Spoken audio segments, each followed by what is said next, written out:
আজকে তোমাদের বানিয়ে দেখাবো মাখা বেলার ঝামেলা ছাড়া পুর ভরা ডিম পরোটা। আর এই ডিম পরোটা তোমরা কোনো রকম মাখতে হবে না, বেলতে হবে না, একদম কম সময়ের মধ্যে কিন্তু তোমরা হাতে যদি 10 মিনিট সময় থাকে এই ডিম পরোটা বানিয়ে নিতে পারো। তো কিভাবে এই ডিম পরোটা বানাবে সেটা তোমরা যদি এই ভিডিওটা দেখো তাহলেই বুঝতেই পারবে, যেমন নরম হবে তবে তেমন খেতে সুন্দর। তো দেখো কিভাবে বানাচ্ছি। প্রথমে আমি একটা বড় পাত্র নিয়ে নিলাম, আর এর মধ্যে ওই পাত্রর মধ্যে আমি নিয়ে নেব আমার এই কাপ মেপে 3 কাপ ময়দা। তো তোমরা যে যতটা করবে সেরকম বুঝে নিয়ে নেবে ময়দাটা। তো আমি এখানে নিয়ে নিলাম 3 কাপ। তোমরা যদি আটাতে করতে চাও তাহলে আটাও নিতে পারো। তো আমি ময়দা দিয়ে বানাচ্ছি। তো এবার স্বাদ মতো লবণ দিয়ে দিলাম, আর একটুখানি চিনি দিয়ে দিলাম, আর 1 চামচ সয়াবিন অয়েল বা কুকিং অয়েল দিয়ে দিলাম। তারপরে একটু মিশিয়ে নিলাম। এবার আমি 1 কাপ প্রথমে ওই কাপ মেপে জল দিলাম, তারপরে আরও 1 কাপ জল দিয়ে দিলাম। তো তারপরে আবারও একটু মিশিয়ে নিলাম। তো আরও 1 কাপ জল দিয়ে দিলাম। টোটাল আমি এখানে তাহলে 3 কাপ ময়দার জন্য 3 কাপ জল দিলাম। কিন্তু এখানে আমার মনে হচ্ছে যে ব্যাটারটা একটু ঘন ঘন আরও একটু লাগবে। তো সেজন্য কি করছি, আমি আরও 1 কাপ নিলাম, কিন্তু অল্প অল্প করে এর থেকে দেব। যতটা লাগবে ততটাই আমি দেব, তার থেকে বেশি কিন্তু দেব না। তো সেজন্য অল্প অল্প করে মিক্সড করব আর দেব। তো দেখো আমি অল্প অল্প করে কিন্তু দিয়ে মিক্সড করে নিচ্ছি। দেখো আমার ব্যাটারটা কিন্তু এখন পারফেক্ট হয়েছে। তো দেখো কতটা জল লেগেছে আমার এখানে। 1 কাপের মধ্যে 3 ভাগের 1 ভাগ লেগেছে, মানে 1/3 কাপ জল লেগেছে, বুঝতেই পারছো। তো হাফ কাপও আমার কিন্তু লাগেনি, মানে 3.5 কাপের কম জল লেগেছে 3 কাপ ময়দার জন্য। এবার এটা রেখে দিয়ে আমি পুর বানাবো। তার জন্য কড়াই বসিয়ে দিয়েছি। তো কড়াই গরম হয়ে যেতে ওর মধ্যে সর্ষের তেল আমি 2 চামচ মতো দিয়ে দিলাম। তো তেলটা যখন গরম হয়ে আসবে ওর মধ্যে দিয়ে দেব 1 চামচ আদা কুচি দেওয়ার পরে আমি ওর মধ্যে একটা বড় সাইজের পেঁয়াজ এরকম চপ করে কুচি করে নিয়েছি, সেটা দিয়ে দিচ্ছি। তো তারপরে আমি ভেজে নেব পেঁয়াজটা খুব সুন্দর করে, লাল লাল করে। তো পেঁয়াজটা ভাজতে ভাজতে দেখো পেঁয়াজ মোটামুটি সুন্দর ভাজা হয়েছে। এবার দিয়ে দেব কাঁচা লঙ্কা কুচি, এখানে আমি 3-4টে দিয়েছি। তো ঝালটা তোমরা বুঝে কিন্তু দিয়ে দেবে, যে যেমন ঝাল পছন্দ করবে সেরকম দিয়ে দেবে। তো এরপরে ভেজে নিলাম। এরপরে আমি ওর মধ্যে দিয়ে দেব একটা বড় সাইজের টমেটো এরকম কুচি করে নিয়েছি সেটা। এরপরে একটুখানি ভেজে নিলাম। তো একটুখানি লবণ দিয়ে দেবো, যেহেতু টমেটো দিয়েছি। তো লবণটা দেওয়ার পরে একটু মিশিয়ে নেব। তারপরে ভালো করে আমি টমেটোটা একটু যাতে সিদ্ধ হয়ে যায় সেরকমভাবে ভেজে নিচ্ছি। আর এই সময় একটু ধনেপাতা কুচিও দিয়ে দিলাম, তারপরে মিশিয়ে নিলাম।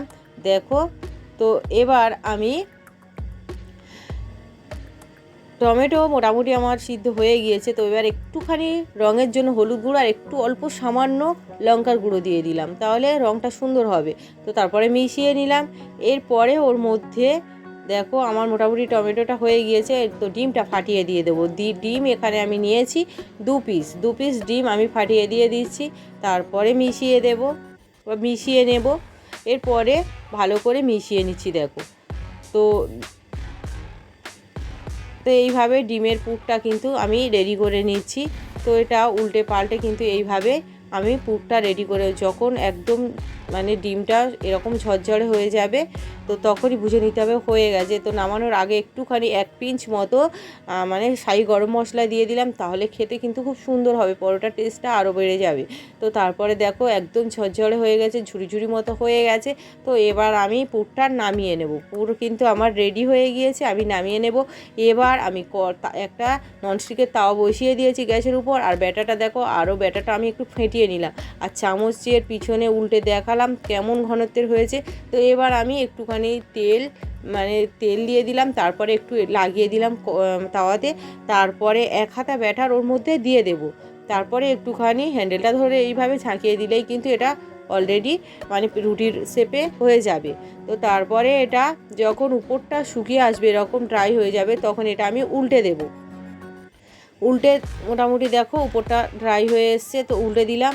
তারপরে কি করব, উল্টে দেওয়া হয়ে গেলে ওই পিঠটাও একটুখানি সেঁকে নিয়ে আমার এই রুটিটা হয়ে গেছে, এটা আমি তুলে নিলাম। আবারও সেম একইভাবে আরও একটা রুটি বানিয়ে নিচ্ছি। দেখো একটু তেল লাগিয়ে দিলাম, তারপরে 1 হাতা ব্যাটার দিয়ে দেব।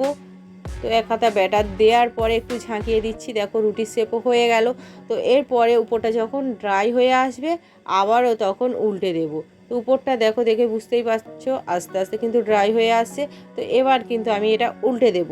উল্টে দেওয়া হয়ে গেলে আমি কি করব, আরও ওই পিঠটা কয়েক সেকেন্ড রেখে দেবো, 30-40 সেকেন্ড, তারপরে তুলে নেব। তো এইভাবে সবগুলো রুটি রেডি করে নেব। এবার আমি বানিয়ে রাখা রুটি একটা প্লেটের মধ্যে নিয়ে নিলাম। তারপরে এক সাইড দিয়ে আমি যে ডিমের পুরটা বানিয়ে রেখেছিলাম সেটা দিয়ে দেব। তারপরে আমি কি করব, যে ব্যাটারটা, ওই ব্যাটার থেকে কিছুটা হাতে করে এইভাবে নিয়ে আমি একটু মোটা করে এইভাবে লাগিয়ে দেব। দেখো ব্যাটারটা আমি রুটির চারিগায়ে এইভাবে লাগিয়ে দেব। লাগিয়ে দেওয়া হয়ে গেলে তারপরে এইভাবে ভাঁজ করে ফোল্ড করে দিলাম। দেখো একটা রেডি হয়ে গেছে। এবার এটা আমি ভেজে নেব। তার জন্য গ্যাসের উপর আবারও কড়াইটা বসিয়ে দিলাম। তারপরে তেল দিয়ে ওর মধ্যেই আমি যে রুটিটা রেডি করলাম ওটা দিয়ে দিলাম। তো তারপরে উল্টে পাল্টে এটা সুন্দর কালার করে কিন্তু আমি ভেজে নেব। দেখো উল্টে পাল্টে আমি সুন্দর কালার করে কিন্তু এটা ভেজে নিচ্ছি। যখন এরকম সুন্দর এক সাইডে কালার চলে আসবে তখন আবার অপর সাইডটা উল্টে ওই একইভাবেই কিন্তু রেডি করে নেব। তো একটা রেডি হয়ে গিয়েছে। আরও সেমভাবে আমি আরও একটা রেডি করে নিচ্ছি। দেখো, তো প্রথমে পুর দিয়ে দেব এক সাইডে, তারপরে এইভাবে ব্যাটার একটু মোটা করে এইভাবে হাতা দিয়েও দেওয়া যাবে, আঙুলে চুবিয়েও দেওয়া যাবে। তো আমি হাতা দিয়ে এইভাবে দেখো দেখিয়ে দিচ্ছি। তো দিয়ে দিলাম, তাহলে এতে করে এটা খুব সহজেই আটকে যাবে আর খুলবে না মুখটা। তো তারপরে কড়াইয়ের চারিপাশে তেল দিয়ে উল্টে পাল্টে সুন্দর করে ভেজে নিচ্ছি। তো এইভাবে সবগুলো পুর ভরা ডিম পরোটা কিন্তু আমি রেডি করে নিচ্ছি। দেখো কত সুন্দর কালার হয়ে গিয়েছে। তো এভাবে কিন্তু আমি সবগুলো ডিম পরোটা রেডি করে নিচ্ছি। তো এই ডিম পরোটা বানাতে কিন্তু হাতে বেশি সময়েরও দরকার লাগে না, খুব কম সময় হলে কিন্তু বানিয়ে নেওয়া যায়। মাখতে বেলতে একটু সময় লাগে, কিন্তু এটা তো খুব বেশি সময় লাগে না আর খুব ঝটপট বানিয়ে নেওয়া যায়। যখন হাতে সময় কম থাকে এইভাবেই কিন্তু বানিয়ে নেওয়া যেতে পারে, আর খেতেও কিন্তু দুর্দান্ত হয়। তো সবগুলো পরোটা দেখো আমি এই একইভাবেই কিন্তু বানিয়ে নিচ্ছি। তো সবগুলো পরোটা আমার বানিয়ে নেওয়া মোটামুটি হয়ে গেছে।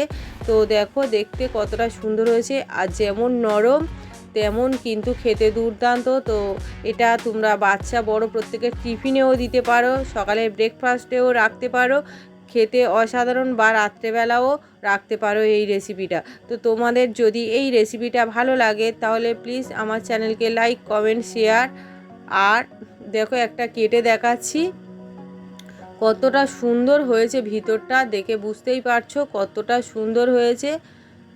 আর নতুন বন্ধুদের বলে রাখি, যারা এখনও আমার চ্যানেলটা সাবস্ক্রাইব করে রাখুনি প্লিজ চ্যানেলটা সাবস্ক্রাইব করে দেবে, যাতে পরবর্তী ভিডিও দেওয়ার সঙ্গে সঙ্গে তোমরা প্রথমেই দেখতে পাও। সবাই ভালো থাকবে, সুস্থ থাকবে। ধন্যবাদ সবাইকে। দেখা হবে পরের রেসিপিতে। আজকের মতো ভিডিওটা এখানেই শেষ করলাম।